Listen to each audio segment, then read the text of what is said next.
hanya bertiga. Kita percaya Tuhan ada bersama dengan kita saat ini. Amin. Amin. Saat ini saya akan membawakan renungan firman Tuhan sesuai tema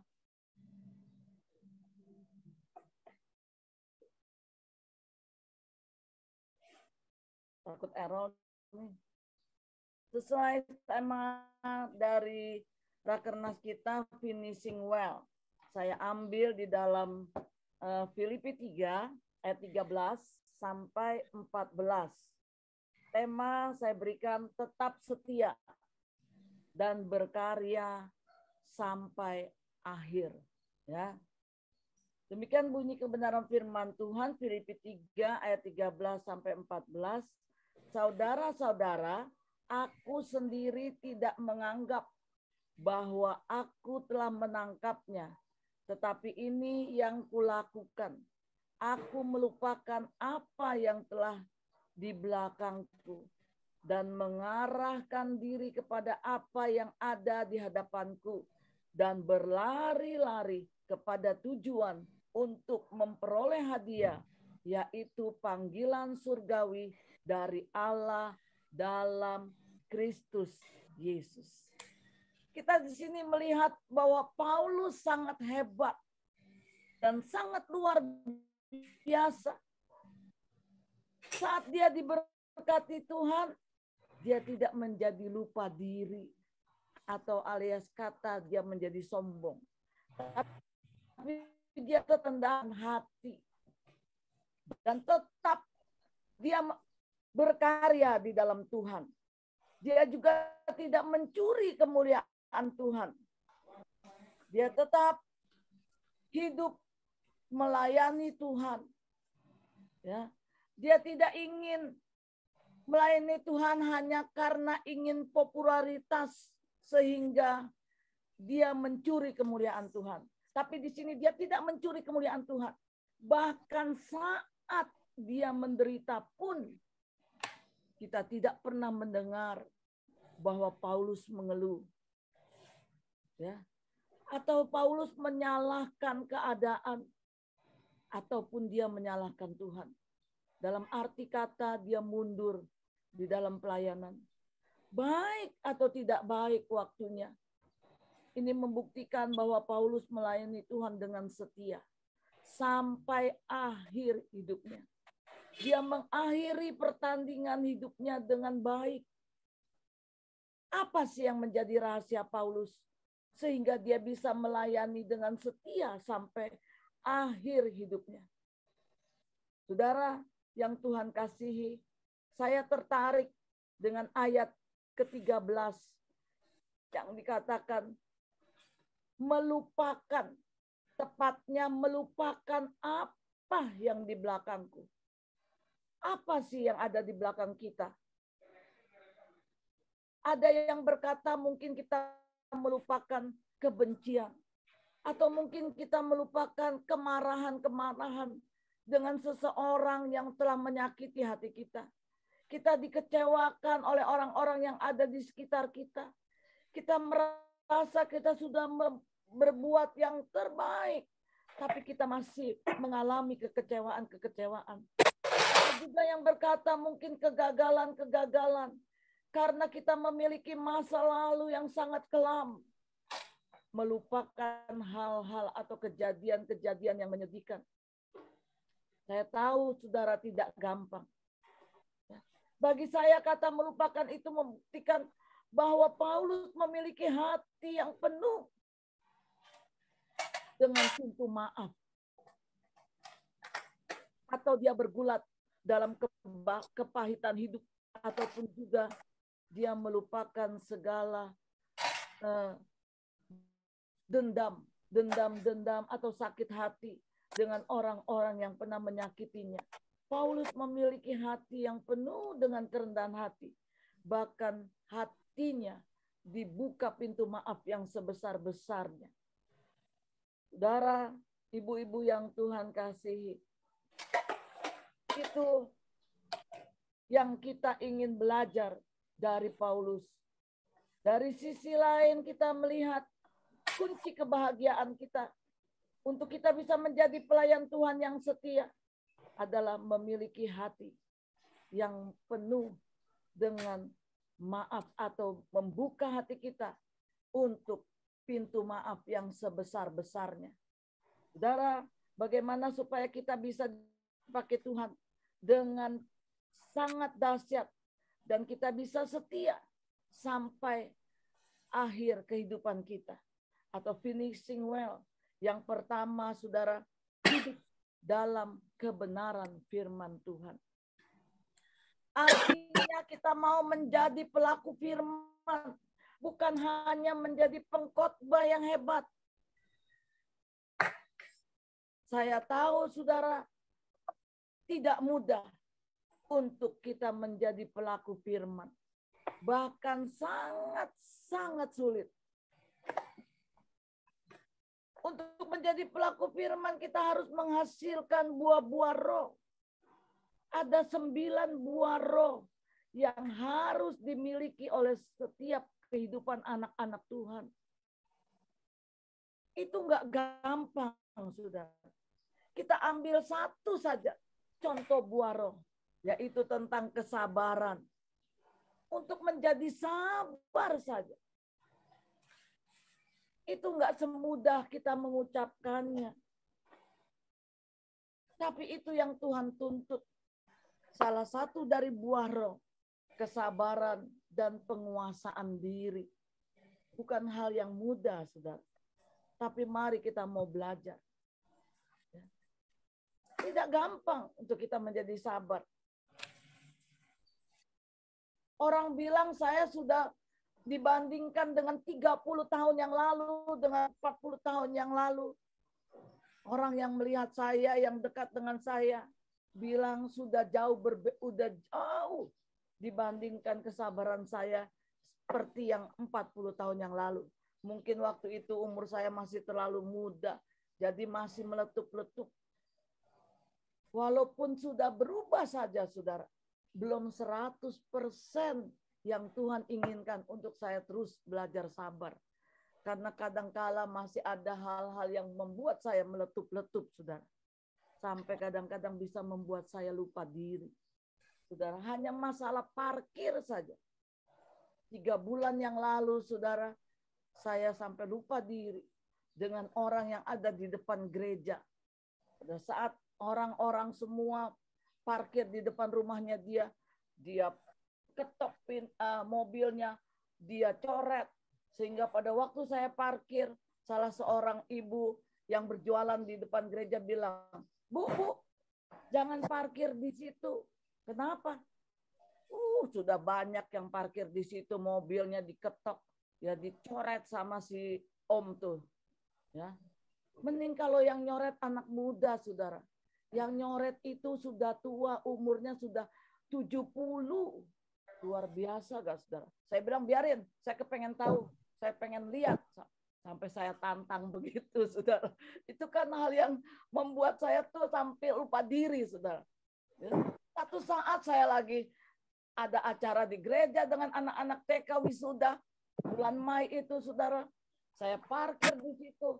Saudara tahu, dia datang, dia ketok pintu mobil saya. Itu membuat saya kalap, saudara. Sampai saya lupa diri, saudara. Saya lupa posisi saya sebagai hamba Tuhan. Saya bilang, emang kamu parkir di sini? Kamu punya mobil ada parkir di sini? Saya bilang gitu. Enggak, saya mau taruh motor. Motor kamu kan biasa kamu taruh di dalam. Saya bilang, kamu tuh udah tua ya. Sebentar lagi masuk lubang kubur aja enggak bertobat-bertobat. Saya bilang. Saudara, sampai saya katakan itu loh, saudara. Untung dia enggak keluar pintu, saudara. Kalau dia keluar pintu pagar, saya bisa tonjok dia. Beneran, saudara. Ya, itu hal yang kecil loh, saudara. Kesabaran. Enggak gampang, saya katakan. Kita harus menjadi benar-benar pelaku firman. Hidup dalam kebenaran firman Tuhan. Hari ini, saudara, kita mau belajar hidup dari Paulus. Untuk kita menjadi pelaku firman. Sehingga kita bisa menjadi teladan. Kita bisa tetap setia di dalam kita melayani Tuhan. Saudara, karena tanpa kita melakukan atau hidup dalam kebenaran, kita tidak mungkin bisa bertahan dalam kita melayani Tuhan. Dalam melayani Tuhan banyak sekali gesekan-gesekan. Dalam melayani Tuhan banyak sekali ujian-ujian yang kita hadapi. Kita tidak mungkin bisa bertahan tanpa kita ada di dalam kebenaran firman Tuhan. Dan kita tahu apa itu kebenaran firman Tuhan.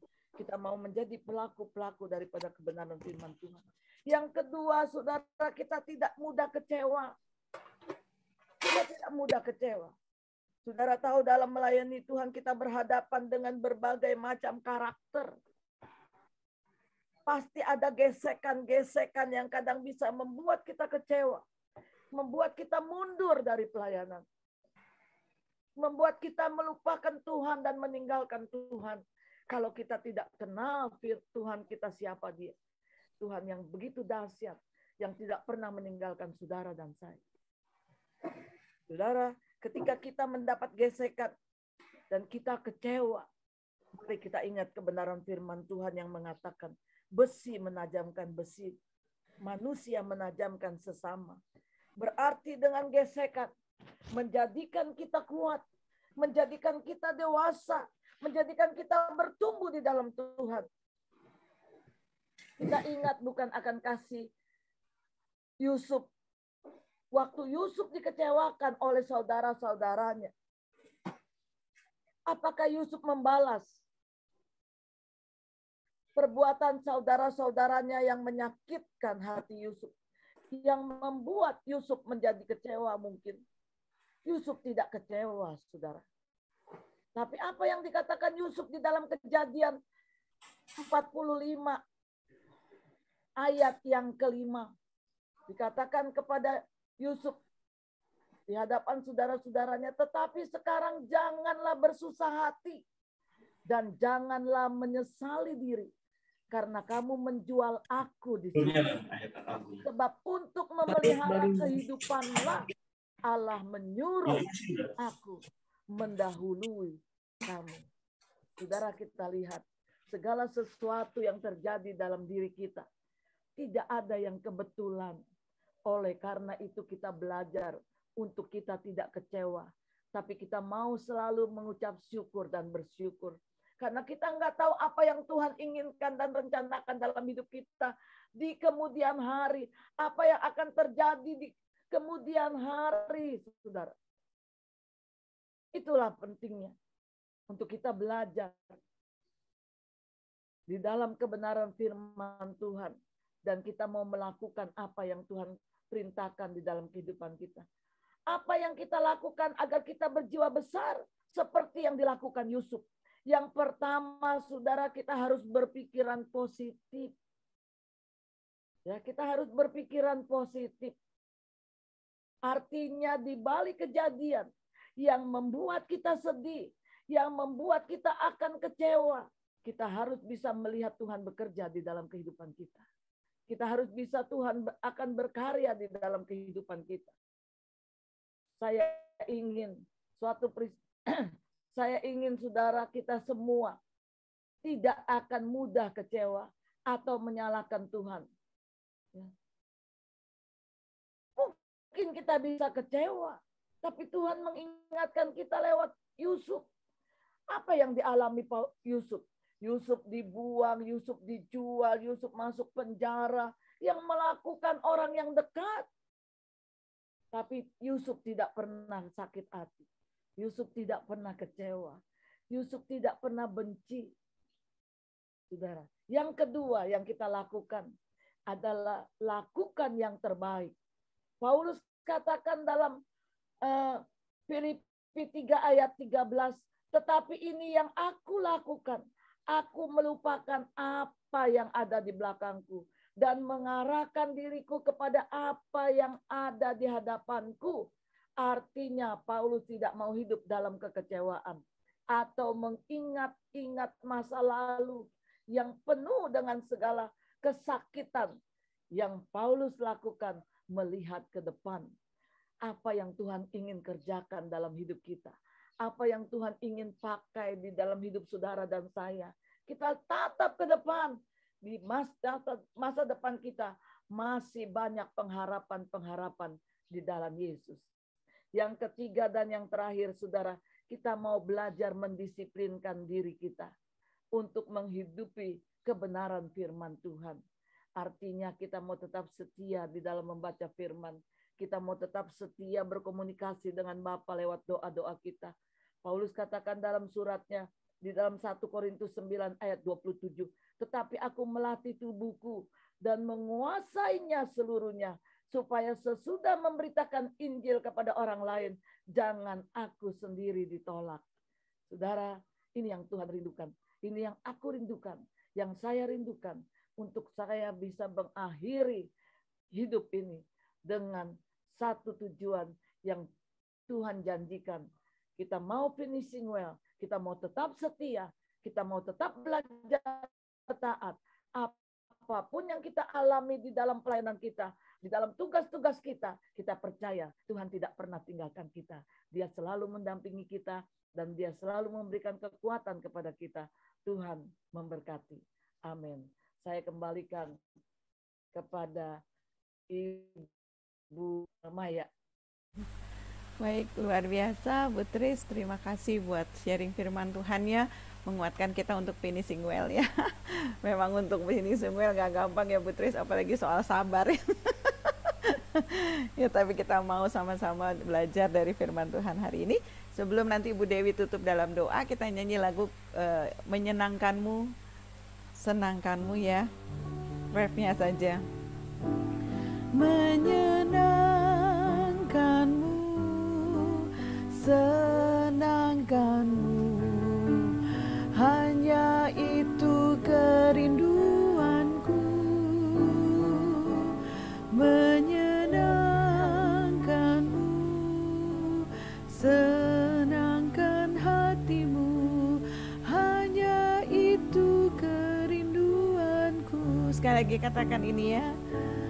Menyenangkanmu, senangkanmu, hanya itu kerinduanku.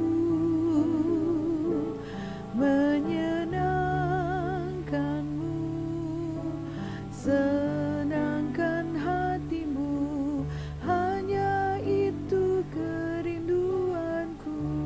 Hanya itu kerinduanku. Hanya itu kerinduanku. Hanya itu kerinduanku.